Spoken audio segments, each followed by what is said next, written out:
Bien, on va dire qu'on s'y attendait. Hein. On s'y attendait parce que au soir de la 28e journée, après notre victoire contre l'Union, il a commencé à avoir...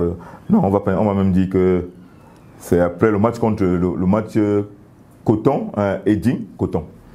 Après le match Coton-Eding, un match avancé de la 29e journée.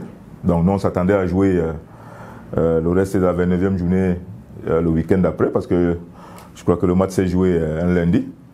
Donc il était question qu'on prépare ce match, étant donné qu'on était en tête du championnat avec la défaite de Coton contre Eding. Donc tout le monde était mobilisé, les enfants étaient contents. Et on était à l'entraînement comme ça, un mardi, je pense que c'était un mardi, quand le Premier ministre a déjà sorti cette note d'arrêter tout regroupement de plus de 50 personnes. Donc voilà, ça nous a un peu coupé l'herbe aux pieds. Donc après la décision du PM, donc on croyait toujours que la Fédé allait organiser le reste des matchs de la 29e journée pour que on s'installe confortablement en tête du championnat. Donc malheureusement, le lendemain, le président de la FECAFOOT a sorti cette note qui suspendait les championnats. Donc voilà. Et on croyait, on espérait que on allait continuer le championnat parce qu'il restait 6 journées. 6 journées et dans les 6 journées, nous on avait 4 matchs à la maison. 4 matchs à la maison, 2 matchs à l'extérieur. Dans les 2 derniers matchs du championnat, on les jouerait à la maison. Donc on était confiant que de toutes les façons, étant donné qu'on avait notre destin entre nos mains, on était sûr que vaille, les 2 derniers matchs quand même du championnat à la maison, on allait tout faire pour être champion. Donc voilà, moi, dans tous les médias qui m'interviewaient, je disais que j'étais favorable à la poursuite du championnat, étant donné qu'on repoussait toutes les autres dates. On a repoussé le CHAN, on a repoussé la CAN, bref, tout était en train d'être repoussé. Donc on n'avait pas de pression, on pouvait s'y attendre. Donc voilà. Donc quand le président de la FECAFOOT a sorti cette décision qui mettait fin au championnat, il déclara PWD champion du Cameroun. Bon, on était content. On était content parce qu'on a gagné sans trop souffrir. Parce que les 6 derniers matchs là, ça devait être des combats parce que mathématiquement, il y avait encore 18 points à prendre et personne n'était sûr d'être champion. Mais PWD avait son destin entre ses mains. Il n'avait pas besoin d'attendre une victoire de Coton ou une défaite de Colombe pour être en tête. Donc on avait notre destin entre nos mains. Donc c'est pour ça que pour moi, entraîneur de PWD, vu l'intensité, le nombre de nos supporters qui nous accompagnaient partout, donc moi j'avais souhaité que les 2 dernières journées là, qu'on savoure le champagne ensemble, qu'on fête ensemble dans l'euphorie, que ce soit inoubliable. Donc bon, maintenant, ça va, on est champion. Donc le président n'a pas voulu prendre des risques parce que la vie, rien ne vaut une vie. Donc et puis les moyens que la Fédé n'en a pas pour faire les tests et autres. Donc ils ont jugé bon d'arrêter le championnat. Et voilà, on est champion du Cameroun.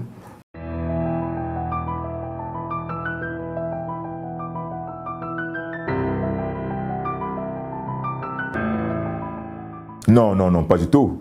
PWD n'a jamais été un mauvais champion dans ce championnat. Parce que, voyez-vous, on a été l'équipe la plus constante. Hein. On a été l'une des équipes la plus constante, sinon la plus constante. Parce que, c'est vrai, au début de la saison, PWD jouera en Ligue 1, jouera en Ligue 2, jouera pas. Donc on était dans l'impasse. C'est au dernier moment. Le championnat a commencé. Première journée, deuxième journée, troisième journée, quatrième journée. C'est à la 4e journée que nous entrons en jeu. Donc, quand on entre en jeu à la 4e journée, on vient contre Coton ici, et contre Canon, à Yaoundé, on gagne 2-0. On rentre à Bamenda, on fait match nul contre, je pense, UMS nous gagne 1-0, et on fait match nul contre, je pense, Union, quelque chose comme ça. Alors, on a 3 matchs en retard, on négocie bien ces 3 matchs, et le match contre Coton à Garoua, qui me rassure, on a perdu ce match, 5-0, mais ça me rassure dans la mesure où j'ai eu une équipe, dans ce sens que beaucoup de choses sont nées, En ce qui concerne l'équipe, vous savez, l'équipe, c'est un collectif, c'est un tout. Donc, la complicité entre les joueurs et moi, entre les joueurs et eux, il y avait une très bonne ambiance, malgré la défaite. Donc, à partir de ce moment, à partir de cette défaite, on a tiré du bon. Et on a enchaîné comme ça 8 matchs, sans défaite, 8 clean sheets, et on s'est retrouvé à la tête parmi les trios du championnat. Donc voilà, et on n'est plus jamais sorti de ce trio-là. On n'est plus jamais sorti de ce trio de la 8e journée à la 28e journée. On n'est plus jamais sorti. Donc on a été constant, et je disais aux enfants, c'est mieux qu'on soit deuxième, troisième. Donc, soyons stratégiques. On a été stratège, voilà. Et au dernier moment, donc, on a damé le pion à Colombe et à Coton. Donc voilà, et ça tombait bien parce qu'il restait 6 journées, 4 matchs à la maison. Il fallait se lever, je ne sais pas moi, très tôt le matin pour nous détrôner en tête du championnat. Donc, on n'a pas été un mauvais champion. La preuve, quand vous voyez le 11 type de la phase aller, c'est le coach Pagou qui est l'entraîneur. Et dans ce 11 type, il y a pratiquement 4 joueurs de PW Bamenda. Donc, ça veut dire qu'il y a un travail de fond qui a été fait. On a été constant. Et beaucoup d'enfants ont progressé. Et encore, je vous rappelle que lors de la première journée, Colombe contre Bamboutos de Mbouda, je crois qu'il y avait 5-2 pour Bamboutos. Mon président m'appelle, tout inquiet. Coach, le match que je viens de voir, est-ce que tes enfants pourront faire l'affaire, ils pourront tenir? J'ai dit, pourquoi, président? Il dit, non, coach, j'ai vu un match ici terrible. Il dit, président, Ndambana Fofil. Donc, parce qu'il était inquiet. Pourquoi il est inquiet? Parce que quand vous voyez les jeunes qu'on a, les gars non-name, personne ne nous donnait d'ailleurs un favori. Et puis, Yossa à côté, quand il voyait nos enfants, bref, tout le monde ne nous donnait même pas un peu un favori. Parce que quand vous voyez la jeunesse des enfants, les non-name, donc moi, ça me rassure encore. Et puis, je me félicite. Je me félicite d'abord pour le travail accompli. Parce que quand je vois mon équipe, je vois mes enfants, je dis chapeau. Chapeau parce que ce n'est pas donné. Faire avec ce genre d'enfants et faire ce genre de résultats, je crois qu'il y a un travail quand même qui a été fait. Donc, elle dit qu'on est mauvais champion, je ne pense pas. Ça s'est fait insulte. Ça fait insulte non seulement à toute la région, non seulement au coach Pagou, mais à ses enfants, parce que moi je crois en eux. Je sais qu'il y a du potentiel. Et voilà, c'est pas parce qu'ils n'ont pas de nom qu'ils ne peuvent pas jouer. Il y a beaucoup de joueurs au Cameroun qui ont les qualités, le potentiel pour jouer en Ligue 1, mais on ne leur fait pas confiance parce qu'ils n'ont pas encore joué ni en Ligue 1 ni en Ligue 2. Donc moi j'ai ce courage-là de faire confiance aux jeunes. Et voilà, le résultat est là. Je l'ai fait avec Cosmos, c'était la même chose. Il n'y avait pas de nom, il n'y avait pas de star. Et on était vice-champion du Cameroun. Donc j'ai réédité ça. Donc ça veut dire quand même que ce n'est pas le hasard. Ce n'est pas le hasard.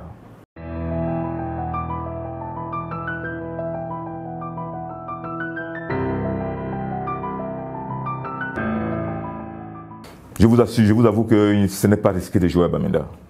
Je vous ai dit, quand le président Pascal Aboundé a fait appel à moi, pour moi c'était déjà comme un signe du destin. Je n'ai pas trop réfléchi, je ne me suis pas trop posé de questions. C'est vrai, j'ai discuté avec madame. La discussion n'a pas duré 1 minute. Hein. Donc, dès que je lui ai posé le problème, je lui ai dit voilà, je suis à Iding, c'est vrai. Et les propositions qu'on me faisait à Bamenda étaient en deçà de ce que je gagnais à Iding.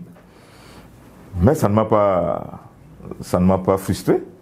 Donc, madame m'a dit c'est toi qui décides, je sais que tu aimes l'entraînement, je sais que tu aimes les jeunes. Je sais que c'est là où tu t'épanouis le plus. Il dit ok. Donc j'ai rappelé le président, j'ai fait le déplacement sur Bamenda. J'ai contacté, je crois, j'avais des enfants ici que je voulais amener avec moi pour faire un peu une équipe vraiment homogène, faire des enfants du terroir et des enfants qui viennent de l'extérieur. Donc quand on arrive à Bamenda, je suis accueilli comme un roi. D'abord, quand je vois l'euphorie qu'il y a autour de mon accueil, je me demande, mais qu'est-ce qui se passe? C'est toujours moi qu'on reçoit comme ça. Qu'est-ce que j'ai accompli? Qu'est-ce que j'ai fait? Donc, on me reçoit en grande pompe. Mais après, on m'installe, je m'installe, je commence l'entraînement. Donc, je vois qu'il y a la vie. Je vois qu'il y a la vie à Bamenda. Donc, pour dire simplement que ce qu'on racontait n'était pas vrai. Il n'y a que lundi, le lundi où il y a lockdown, un peu les lockdowns qu'on a maintenant, les confinements. Donc, il n'y avait que le lundi. Mais le lundi, tout le monde restait chez soi. Mais mardi, mercredi, jeudi, vendredi, samedi, dimanche, tous vaquaient à ses occupations. Donc, voilà, on a commencé les entraînements. Donc, j'étais bien entouré, mes joueurs étaient relax. Il y avait... Donc, voilà. Et j'ai discuté avec le président, de Yossa, qui m'a fait comprendre, il m'a dit beaucoup de vérités. Que, en tout cas, il n'était pas question d'un kidnapping, il n'était pas question de ci, de ça. Donc, voilà. Et j'ai vu une ville où les gens sont aimables, il y a l'hospitalité, on m'a bien accueilli, je vous ai dit. Donc voilà, et il y a le coach de PWD Tchoupo Augustin, qu'on avait kidnappé, coach de PWD, bon, parce qu'il voulait s'intéresser à la politique. Donc il bavardait beaucoup, et son kidnapping n'était pas un kidnapping total, c'était juste pour l'inquiéter, et pour lui rappeler qu'il s'occupe de son football. Qu'il s'occupe de son football. Donc, moi, depuis que je suis arrivé là-bas, les problèmes de sécurité, il n'y a pas de problème de sécurité.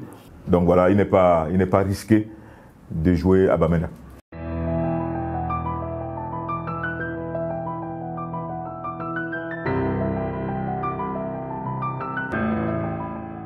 Bien, disons qu'on attend déjà que les dates soient fixées.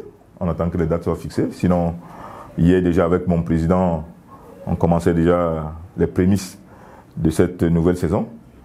Donc, le président m'a fait travailler pratiquement toute la nuit pour avoir déjà dans l'effectif de cette année qui vient de s'achever qui je pouvais garder et les noms que j'avais déjà. Parce qu'ils ont conseil d'administration. Ils sont en train de faire un conseil d'administration là, à l'heure où je vous parle. Donc, on a commencé et voilà. Donc, moi, je suis un homme du terrain. J'anticipe parce que j'ai déjà contacté tous les enfants que je voudrais qu'ils viennent renforcer l'équipe. Donc, je leur tiens un discours clair, un discours franc.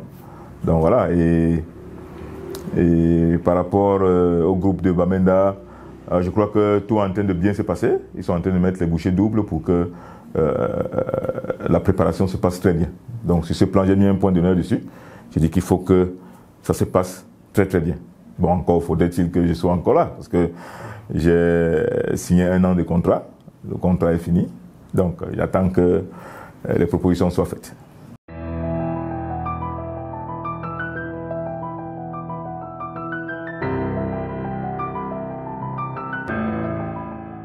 Donc je ne vais pas être prétentieux. Je vais être, comme je suis tout le temps, réaliste. Parce que quelle est la pire performance que PWD peut faire en Champions League africaine? C'est de sortir au premier tour.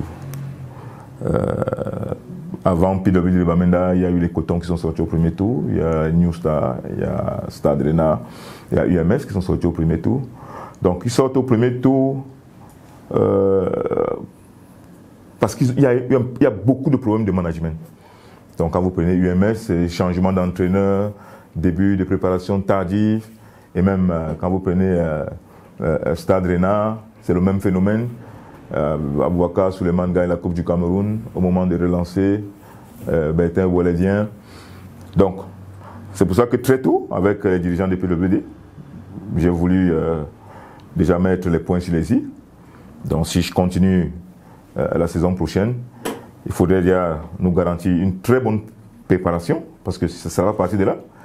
Ça va partir de là. Et voilà. Donc à partir de ce moment-là, on va jouer tous nos coups à fond. On ne va pas aller en victime résignée. On ne va pas aller pour faire piètre figure. On ne va pas aller pour faire les figurants. On va aller pour jouer ce coup à fond. Et si on se prépare bien, Si les joueurs que j'ai ciblés viennent, bon, qui sait, on peut faire un grand coup. C'est combien de matchs? Je crois premier tour, deuxième tour, c'est 4 matchs. C'est 4 matchs, donc voilà. Donc je ne suis pas prétentieux, je suis réaliste. Comme c'est un match de foot, c'est des matchs de football. Donc on va aller là-bas pour faire bonne figure. On va jouer ses coups à fond. On va préparer les enfants, on va les tenir le discours qu'il faut. Donc voilà.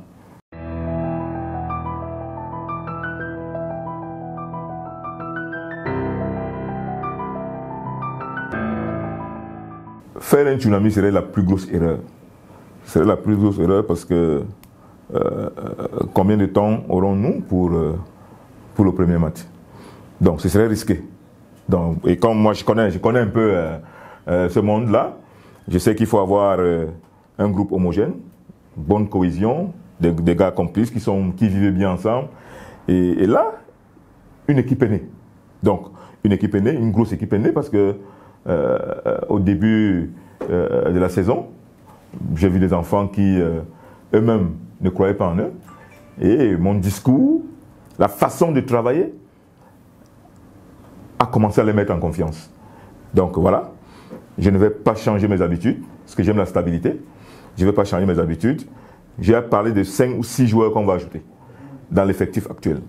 Donc pour maintenir la dynamique, pour continuer la progression, pour que les enfants continuent de progresser, pour que l'équipe continue de progresser. Parce qu'on ne va pas recommencer. Parce que si on recommence, ce serait très risqué. Donc, il s'agit pour moi de continuer dans la même lancée. Je connais déjà les lacunes des uns des autres. On se connaît. Donc, on va ajuster. Ils vont continuer de progresser.